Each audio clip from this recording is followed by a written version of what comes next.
Hey everyone, welcome. Today I would like to show you how to create a custom palette for your marker collection. And you may wonder what I'm showing you here and what do I actually mean by custom palette. So I have a bit of a problem, and that is I have too many markers. Well, I wouldn't say I have too many, but I have a lot at this point. And the other problem is that my markers come from not just a single brand, but multiple ones. Let's say I am that kind of artist who has no brand loyalty. So you will see that I have markers from different brands like the Faber-Castells, and also I have a few Tombow markers as well. So it's a little bit tricky for me to keep an overview of my colors. So I need to see, technically, when I'm painting, right? When I'm painting, I need to see all of the colors that I have. And if I don't see all of my colors, then I will forget that I have certain colors, and it's very difficult to pick the correct color in order to shade something, especially when you create your own blends. You need to get a pretty good idea of how certain colors relate to each other in order to choose the most appropriate color. So I want to put all of my markers into a single palette. So this is my first iteration of my color palette. This color palette serves essentially the function of a reference sheet. So basically when I'm painting, I always have this on my desk, and I can always refer to this, and it has all of my colors. And it basically helps me in picking the specific color that I need for a specific coloring job. I want this to fulfill certain criteria. So first of all, I want it to be kind of logical, and I want to group similar colors next to each other. So for instance, if you just look at this like green side here, so here we see we're going from like the pretty neutral greens over the blues, to the deep blues, to the purples, and then to the reds. And then up here we go into the oranges, into the yellows, and then into the greens. And then all around these, I want to group essentially the colors which are close to these highly saturated colors, so that I'm able to pick out of these, like in sometimes very similar shades, that I become able to pick the right color. Like here, for instance, these are the Ohuhu swatch sheets. And I suppose they have some kind of logical arrangement. Like you see the color codes. Yeah, in terms of the color codes, I think they're arranged in a logical way. But to me, it's not logical that, for instance, this color, E470, is so far away from, for instance, R080. If you compare these colors, they look really similar. And also the YR110, they're super similar. So why are they in different areas of the swatch sheet? So this is, for me, as a reference sheet, this is completely useless. And this isn't really made any easier by the fact that I collect different brands, essentially. So I have made a first iteration of such a color palette, and this is essentially what you see here. So this I call my color heart. First of all, I tried to kind of arrange them in this kind of rectangular grid. This kind of works. I think it's the most accessible and maybe the most straightforward way to arrange the colors. But then here, for instance, I had the problem simply that I had some issues with fitting the hue and the lightness and the saturation all in a rectangular grid, which is both logical and is grouping similar colors together. So then I researched a little bit more on the internet, and then I realized that this is actually a pretty well-known problem. Projecting the three-dimensional or multi-dimensional color space into 2 dimensions is actually not so trivial. And there are mathematical ways to do this. So there's like some websites which deal with this kind of questions and show some algorithms how to do this, but they aren't really made for artists. They are just from a mathematical standpoint. And of course, from a mathematical standpoint, this is also interesting. But for me as an artist, this is not very, very useful. So then I kind of discarded this idea. So then I took it one step further and decided, okay, I'm going to go with a color wheel. Yeah, so we're all familiar with the color wheel. There's the red, the blues, and the greens, and the yellows. But then I had some issues again with the saturation and the lightness. Yeah, so my idea was to essentially put the dark shades into the center and then the very light shades outside. But then I had again the problem with the less saturated colors. As you can see here, now the cursor isn't showing up. As you can see here, I kind of tried to group the gray colors into some kind of corner. That kind of didn't work too well because I also wasn't able to fit the brown shades into it really well. So brown is a color that is adjacent to orange, yellow, red, green. It's kind of in this brown is kind of in this triangle. It depends on, of course, what kind of brown shade, right? And I also have a lot of skin tones, like the beige tones. So they're essentially beige and slightly orange, slightly pinkish skin tones and skin adjacent tones, which I really couldn't really fit in here logically. So then I kind of came up with whatever this is. So I call this the color butt. So this has now, the black is not in the center, but the black's down here, and then still the white is all the way around. And then this, essentially this inside of the circle, I split into two parts. So the left part was the grays, and then the right part was essentially the browns and beiges. And this kind of worked really well.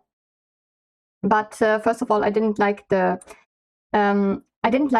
shape too much, and there were still some problems here. But now one thing that was really good about this kind of shape is that I was able to put essentially the cool tones on the left side and the warm tones on the right side. So this is now even more logical, you know. So after some rearranging, I then came up with this. So rearranging happened because there are some areas where I have a lot of colors, like down here and over here, but then there were some areas where I didn't have a lot of colors, like up here in the yellow and orange range. And then essentially I came up with this kind of color heart. And now, to me, after some time, I've been using this now for a while. This was really logical for me. So I still have this kind of color circle of the highly saturated colors. And then I have the light shades all around. Of course, there are also some less saturated, but for instance, these shades, yes, they are less saturated, but I wouldn't consider them as gray or gray adjacent. So the grays are now here, and you see here we have some yellow grays, we have some cold grays, and we have the reddish grays. So the grays are essentially kind of like a swirl which goes from blue. Yeah, so here we have the cold grays. They come essentially from the blue over the green, over the yellows, and then moves to the reddish yellows. And then here I essentially put the brightness gradient, right? And then again I have the black down here, and it's kind of curving this way around from the blue over the green, over the yellow to the red. And then I can put the skin tones in this area. This to me was very logical, but of course this is not perfect yet because I want a proper color palette. So in order to finally create this kind of stained glass effect, I took a picture of the swatches and put some grid points on it, and then essentially use these grid points as points for a Voronoi tessellation. So Voronoi tessellation is a method to decompose the space into an irregular arrangement of shapes based on certain grid points. And this actually has a really big advantage compared to, let's say, this kind of rectangular arrangement of the color palette, because here, essentially what you see, if you have a rectangular arrangement, then each swatch or each area for the color will have only 4 direct neighbors. So you can only directly compare it 4 colors, which might not be sufficient. You might want to be able to compare it also to the diagonals. And this is where I think also specific strength of this comes in, because here I am actually able to compare these colors within a triangle or even more different neighborhoods. And this was then the actual palette which I created based on, so this is on paper with the actual marker colors. So the colors look very different between the computer generated image and the actually painted palette. So, and then in the meantime, what I also did was, of course, I had to label them. So this is the same thing that you just saw on the screen, but this is, I labeled it after scanning. But now the question is, why am I making this video? And this is because I actually expanded my marker collection. So I bought a new set, right? So you already saw here, I already pasted some swatches on for markers which I purchased after I made this palette. This is the downside, unfortunately, whenever you buy new markers. You need to redo this. So, and this time I figured I'm going to film the process so that I can share this, and maybe this is useful for other people. So this is these are the new markers which I purchased. This is the Ohuhu 100, which one? 104 color set. This is an adjacent set to the regular collection, and this actually has a lot of very nice shades. So I'm just going to put this aside now, because the first step is actually swatching them, and I already did that. So I did this before starting to film. And now what I have to do is I have to cut up this swatch card, and I also have to commit to doing this, and I have to cut up my old color card. After cutting up all of my swatch cards, I started by putting all of the colors into their respective corners, the greens to the top left, the blues to the bottom left, the reds to the bottom right, and the oranges to the top right, and the yellows to the top center. I put the grays aside for now. I will deal with them later, but they're a little bit in the way. And as you can see, I am already arranging all of the brown shades into this area. And there are so many different brown shades, since they can contain different levels of yellow, orange, green, or red. And they are kind of organized in this whole square to the right side of the color circle. And then after, in principle, organizing everything into the correct area, I tried to sort them such that their neighborhoods make sense. So I try to put similar green shades next to each other, and in each level of brightness I try to create a sensible transition. And this is how I do it for essentially every hue. So for the yellows, for instance, I transition from the left to the right, from the greenish yellows over to the orange yellows, and then around the yellows I transition to red. For the beige tones, it's a little bit more difficult, because the beige tones can be grouped either close to the yellow or close to the orange or even close to the gray. So I usually solve this by putting some of the beige tones, which are more brownish beiges, into the center between the browns and the grays, and some of the more pinkish beige tones to the right with the oranges. And then for the browns, I try to create the proper transition between the yellowish browns, the more orange, to the reddish, to the purplish browns or maroon colors. And I try to put the neutral browns into the center. So now let's have a look. I'm actually really happy with how this turned out. So you can see that I have sorted the blues really nice. And you can see basically here I have the more greenish blues on the left side. More greenish blues, and then I have the purple blues. And then over here is the pink, purple, pink, red. It's a very smooth transition. And then we go here into the oranges and the beiges. So everything that is in the top right corner is the beiges. And then we transition over the yellows, orange, yellow, and then into green. And then down to the blues. So this everything looks really smooth. And now the most difficult parts are actually, I think, the grays and the browns. So the grays are difficult because there are gray shades with different undertones. So we have bluish undertones and greenish and yellow and reddish undertones. And I try to connect them with each of their respective areas, and it's a bit tricky. Something that is particularly tricky is that for quite a lot of colors, there's more than one possible place where you could put them. For instance, this 382 shade, this is a shade which I use for skin. This is a pinkish beige. And then the 281 and E090 next to this. These are all skin shades, right? And this is essentially a more neutral, and this is a more warmer skin shade. Here we have the yellows, and down here we have the reds, and here we have the, like in this direction, we have the neutral browns. And the difficult thing about it is that all of these shades could also be placed on the outside. Oh, I just saw that I have, there's one color which is duplicated. But here is an E90. I have placed it twice, so the E90 is now here. The 281 is also here, and the 382 is also here. So there are actually shades which can be put in multiple places. And actually with this iteration, it seems like there's only these 3 shades, which I duplicated. The previous version of the color heart actually had a few more duplicated shades. But this one, it seems like it's okay with just these 3. So, but I need to take out one of these 132s. The 133, oh, the 133 is also duplicated. But overall, I think I'm really pleased with how this turned out. And you can see, again, we have this nice heart shape. That's how it's supposed to look like. Now we have here the grays, and we have here the browns. This is very, very, very, very similar to the old one, but now we have a lot of more color variety, especially in this area. I didn't have anything here, and also in the yellow range, and there's a lot more green shades actually. I'm quite happy that I didn't get more blue shades, really. There are just a few more, and there's some blue purples. This is actually very good because I use purples a lot for shading. Like in natural scenes, you always need purple for shading.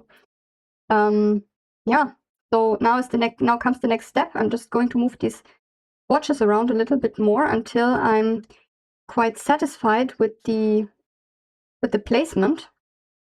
And then we move on to the next step, and the next step will be to take a nice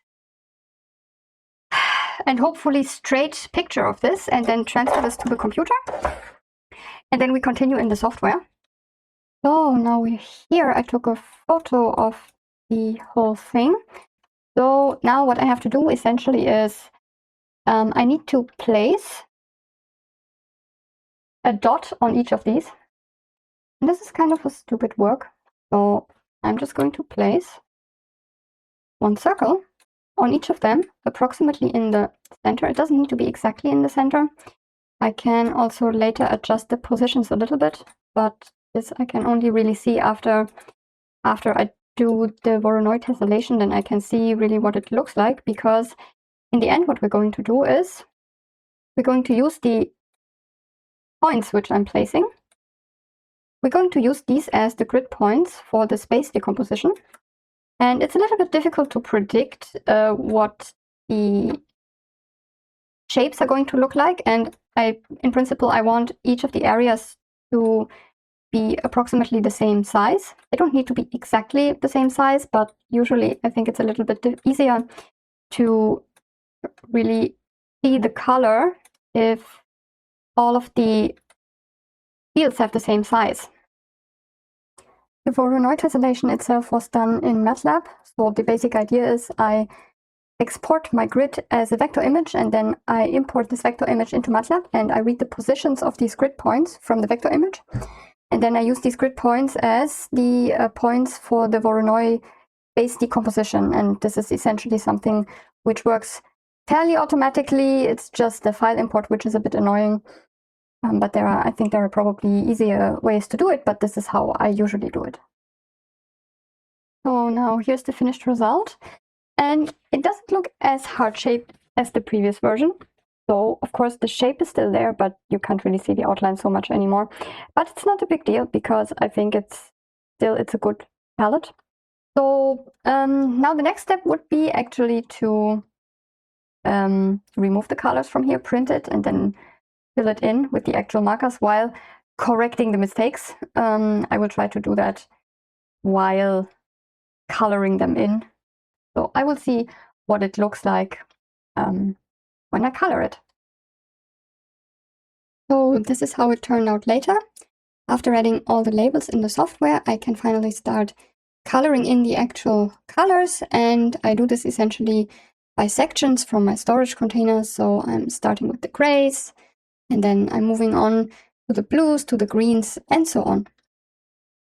During this whole coloring process, I realized that there were actually a few mistakes. So in some cases, I put some mistakes in the labels, like I've swapped some numbers accidentally, or I misread a letter, misread a number from my originally handwritten labels. So I actually, had some problems assigning the markers to the colors, but that just required a little bit of mixing and matching. And in the end, I was able to assign most of the colors to a patch, but actually not all of them. There were a few colors missing that were not in the color palette. For some reason, this was most likely either because I didn't have a swatch to begin with, because there were some individual markers that I purchased later after I made the original palette, but they were not part of the set which I purchased. So they were kind of in the limbos where I didn't realize that I didn't have the swatches, and I also didn't realize while doing this whole thing that I was missing swatches. So that was 5 markers, I think, which were not in the palette. But it was actually relatively easy to fix because this palette is large enough. So if at any point I purchase a new marker, I can simply create a small swatch and then paste it on just with a small sheet of paper. I can just paste it on the original color palette in the place where I think it should go. So of course, normally if you place an additional color, this would then shift all of the other colors around. But of course, you cannot do this if you add something later. So this whole process was very fun and very satisfying, but it was also very time consuming. Of course, now I have approximately 200 markers, maybe a little over that. Yeah, 200 markers is actually quite a lot. And now at this point, I feel like I really don't need any more markers. And in fact, if I were to purchase more, I think my palette would explode. And I feel like that's really not necessary. And also, I don't think that there's any area where I'm really not sufficiently well equipped with markers at the moment. So if you ever hear me saying that I need more markers, then please just feel free to bonk me on the head and tell me I have enough markers, because I most definitely do, and I have no ambition to buy any more of them. So this really helps a lot with color picking. Of course, you still need to test blends when you're actually painting, coloring. You still need to test your blends. But this really helps in color picking. Yeah, so I hope this small step-by-step do it with me kind of video was helpful to you, and especially if you want to make your own color palette for your own art supplies, I think maybe this will be helpful to you as well. So I wish you a great day and see you around. Bye bye.